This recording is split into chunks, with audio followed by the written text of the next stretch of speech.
Hello দর্শক, ভালোবাসার রং, মান অভিমানের দোলাচল আর একরাশ হাসির গুঁড়ো নিয়ে আমরা হাজির হয়েছি আপনাদের প্রিয় বাংলা সিরিয়ালের এক ঝলক নিয়ে। ভাবুন তো, আপনার স্বামী ভীষণ লাজুক, মেয়েদের সাথে মিশতে পারে না, এমনকি নিজের স্ত্রীর সঙ্গে মধুচন্দ্রিমার কথা ভাবতেও তার গলা শুকিয়ে যায়। অথচ তার স্ত্রী স্মার্ট, বুদ্ধিমতী আর সুযোগ বুঝে স্বামীর সব গোপন কথা রেকর্ড করে রাখে মোবাইলে। এই ভিডিওতে আমরা দেখব এমন এক হাসির মোড়কে বাঁধা সম্পর্কের গল্প, যেখানে স্বামী স্ত্রীর মাঝের দেওয়াল ভাঙার এক অদ্ভুত প্ল্যান নিয়ে আসা হয়েছে। তবে কি সেই প্ল্যান, আর কিভাবে এক লাজুক ডাক্তারবাবু তার বরের ধর্ম রক্ষা করতে গিয়ে হয়ে উঠলেন বিড়ম্বনার রাজা?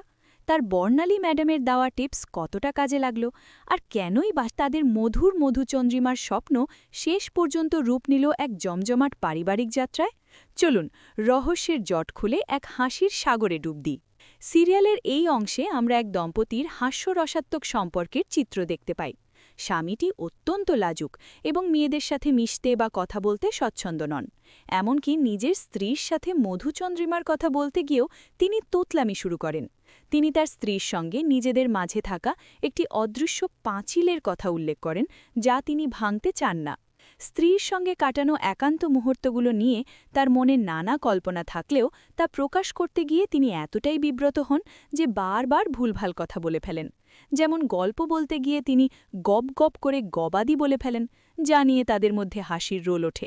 একইভাবে ওষ্ঠে মোষ্ঠে অর্থাৎ ঠোঁটে ঠোঁট ছোঁয়ানোর কথা বলতে গিয়ে তিনি এতটাই লজ্জা পান যে শুধু অঙ্গভঙ্গি করে বোঝানোর চেষ্টা করেন। তিনি জানান তার বর্ণালী ম্যাডামই তাকে এই সমস্ত টিপস দিয়েছেন এবং এই পাঁচিল ভাঙার পরামর্শ তারই। বর্ণালী ম্যাডাম তার দিদি এবং গাইড।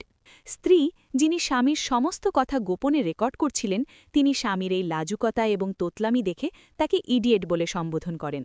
তবে একই সাথে তিনি স্বামীর মধুচন্দ্রিমার পরিকল্পনাকে বাস্তবে রূপ দেওয়ার জন্য দৃঢ় প্রতিজ্ঞ হন।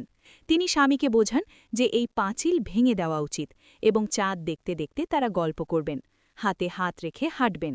স্বামীকে এতই লাজুক দেখেন যে রাতের বেলা যখন তার স্বামী উত্তেজনাপূর্ণভাবে তাল প্র্যাকটিস করতে গিয়ে উচ্চস্বরে হে মহাসাগরের তুফান তোলো, বধুরে আমার পড়ে যে কোল বলে কবিতা আবৃত্তি করতে থাকেন, স্ত্রী তাকে থামিয়ে ঘুমাতে বলেন। স্বামী তখন চশমা পরে শুয়ে বর্ণালী ম্যাডামের দেওয়া ছলাৎ ছলাৎ ঢেউয়ের স্বপ্নে বিভোর হন। পরের দিন সকালে পরিবারের অন্যান্য সদস্যরা মধুচন্দ্রিমার খবর জানতে উৎসুক হয়ে ওঠে। স্ত্রী তখন রেকর্ড করা কথোপকথন শুনিয়ে স্বামীকে ব্ল্যাকমেইল করেন যে যদি সে আপত্তি করে তাহলে তাকে পিঠ কষানি দেবেন। উপায়ন্তর না দেখে স্বামী রাজি হয়ে যান, কিন্তু স্ত্রী আরও এক ধাপ এগিয়ে পুরো পরিবারকে নিয়ে পুরীতে, বিখ্যাত তীর্থস্থান এবং মধুচন্দ্রিমার গন্তব্যে যাওয়ার ঘোষণা দেন। স্বামী প্রতিবাদ করতে গিয়ে আরও তোতলাতে শুরু করেন, তার ভালো ছেলে ইমেজ বজায় রাখতে চান এবং বলেন যে তিনি মেয়েদের সাথে মিশতে পারেন না এবং তিনি লজ্জা পান।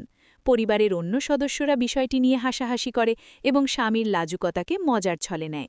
এমনকি শাশুড়ি মাও তার স্বামীকে বলেন, আরে বরদা তো বাচ্চা না, উনিই তো সব সামলাবেন। শ্বশুরমশাইও মজা করে বলেন যে তিনি নার্সারির বাচ্চার মতো হয়েছেন এবং তার মনটাও তরতাজা আছে। শেষ পর্যন্ত লাজুক স্বামী ও তার স্মার্ট স্ত্রীর মধুর সম্পর্কের টানাপড়ন এক পারিবারিক হাসির উৎস হয়ে ওঠে, যেখানে মধুচন্দ্রিমা আর শুধু দুজনের থাকে না, বরং হয়ে যায় এক জমজমাট পারিবারিক ভ্রমণ।